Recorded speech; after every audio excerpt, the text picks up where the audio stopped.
সুপ্রিয় দর্শক, মহামান্য রাষ্ট্রপতি পররাষ্ট্র উপদেষ্টা তৌহিদ হাসান বরাবর একখানা চিঠি লিখেছেন। সেই চিঠিতে কি লিখেছেন তিনি, সেই চিঠিতে আমরা কিসের ইঙ্গিত পাচ্ছি, এই বিষয়টা জানার জন্য এই ভিডিওতে বিস্তারিত আলোচনা করা হবে। চিঠিটি পরিপূর্ণ প্রথম থেকে শেষ পর্যন্ত পাঠ করা হবে আপনাদের সামনে।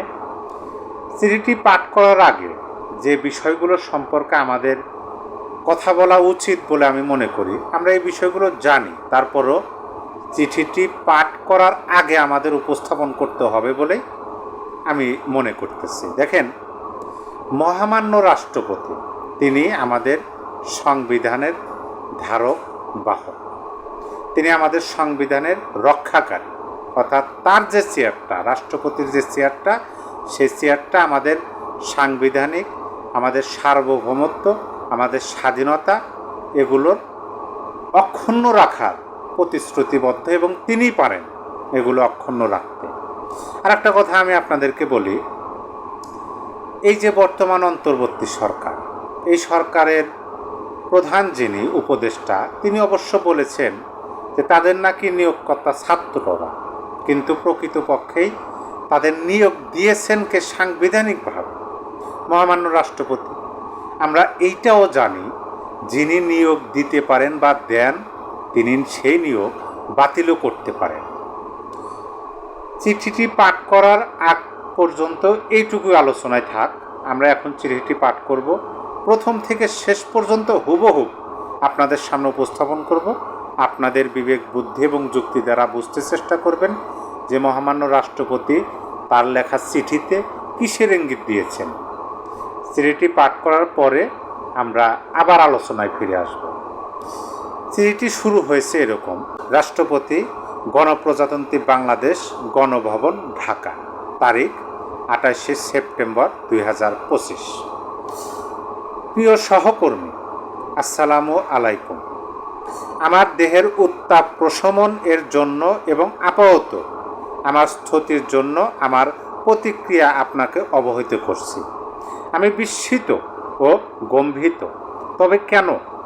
কিছুদিন পূর্বে ঘটে যাওয়া ঘটনা প্রবাহের জন্য এই দুটি কথাই যথেষ্ট। রাষ্ট্রপতির আসনে অসীন এর দায়িত্ব পালনরত দেশের রাষ্ট্রপতি যেন অপদস্থ না হয়, সেজন্য কি কৌশলী পদক্ষেপ নেওয়া যেত না? জি, বিশ্বব্যাপী বাংলাদেশের কূটনৈতিক অফিস থেকে আমার ছবি অপসারণের ঘটনার কথা উল্লেখ করছি।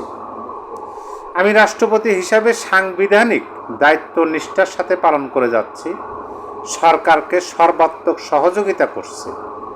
স্বাধীনতার পর হতে অদ্যাবধি যা হয় নাই তাই করছি।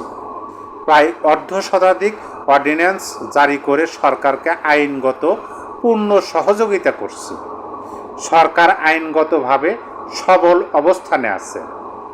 5ই আগস্ট হতে 8ই আগস্ট 2014 তারিখ পর্যন্ত দেশের সংকটকালে আমার কার্যক্রম প্রণিধানযোগ্য। 2024 হবে সেখানে।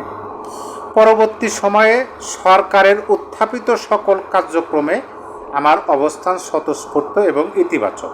তবে কেন? ছবি অপসারণের ক্ষেত্রে এরূপ দৃষ্টিকটু উদ্যোগ নেওয়া হলো। জিরো প্রোটেক্ট নীতি সরকার অনুসরণ করছে, এতে আমার পূর্ণ সমর্থন আছে।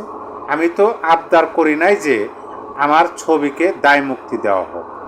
আমার ছবি অপসারণের ক্ষেত্রে এই নীতি কৌশলের বাস্তবায়ন করলে গণমাধ্যমের খোরাক হওয়া এড়ানো যেত। এক্ষেত্রে মানসিকভাবে আমার পূর্ণ সহযোগিতা থাকত।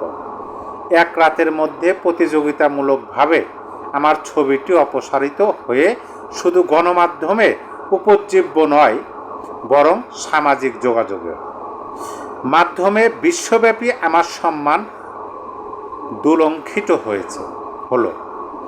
মুক্তিযুদ্ধে অবদান রাখা একজন সচেতন নাগরিক ও বীর মুক্তিযোদ্ধা হলো অপমানিত।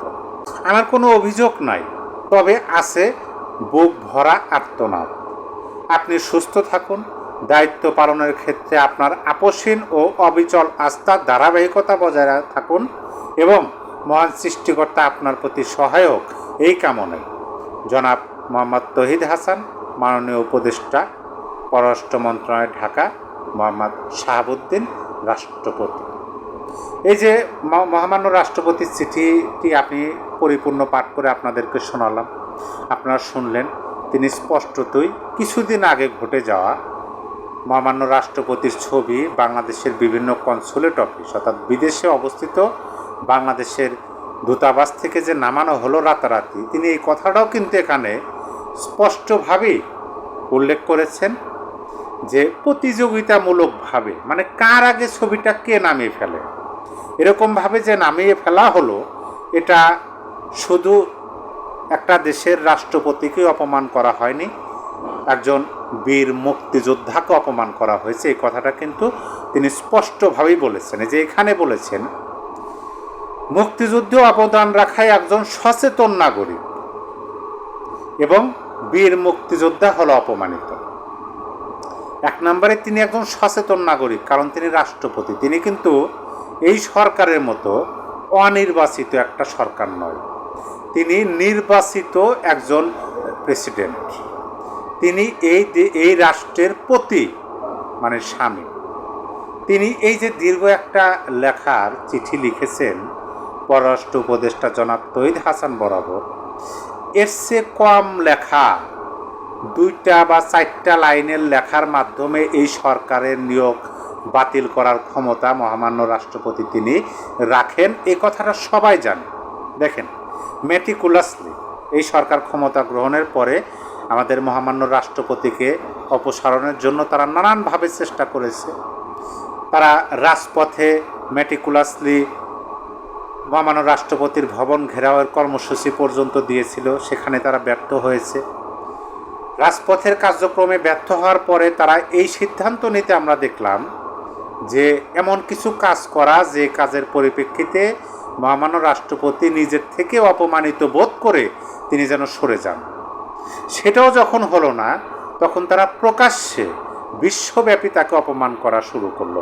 সেটাই তিনি এখানে উপস্থাপন করছেন এবং তিনি এই কথাটাও বলছেন যে যেটা সংবিধানে নেই, স্বাধীনতার পরবর্তী বাংলাদেশে যে কাজগুলো হয়নি, এই সরকারের জন্য রাষ্ট্রপতি সাহেব সেই কাজগুলো করেছেন, সেই নোটিফিকেশনগুলো জারি করেছেন, যাতে আইনগতভাবে সাংবিধানিকভাবে সরকার একটা স্টেবল অবস্থানে থাকে। এই সরকারের জন্য এত কিছু করার পরেও একজন সচেতন নাগরিক, একজন বীর মুক্তিযোদ্ধা, একজন রাষ্ট্রপতিকে এইভাবে অপমান করা তিনি লিখিতভাবে পররাষ্ট্র মন্ত্রণালয়কে জানিয়ে দিলেন। এইটাকে আমি আমার বিবেক বুদ্ধি যুক্তিতে বলতে পারি যে এটা একটা ডকুমেন্ট মহামান্য রাষ্ট্রপতি রেখে দিলেন। মৌখিকভাবে অনেক কথাই আমরা বলি, অনেক ঘটনা ঘটে, সেই ঘটনার প্রতিবাদ মৌখিকভাবে আমরা অনেকেই করি এবং করতে দেখতেছি অনেককেই 5ই আগস্ট পরবর্তী বাংলাদেশে। কিন্তু এই প্রথম রাষ্ট্রের সর্বোচ্চ ক্ষমতায় থাকা একজন ব্যক্তি মহামান্য রাষ্ট্রপতি মোহাম্মদ শাহাবুদ্দিন, তিনি লিখিতভাবে এইটা জাতির সামনে এবং সারা বিশ্বের সামনে তুলে ধরলেন প্রমাণ আকারে যে এই সরকার কি কাজগুলো করতেছে। অবশ্যই এই সরকারের প্রত্যেকটা উপদেষ্টা, কর্মকর্তা, কর্মচারী এই সরকারে তাদেরকে জবাবদিহিতার মধ্যে আসতে হবে।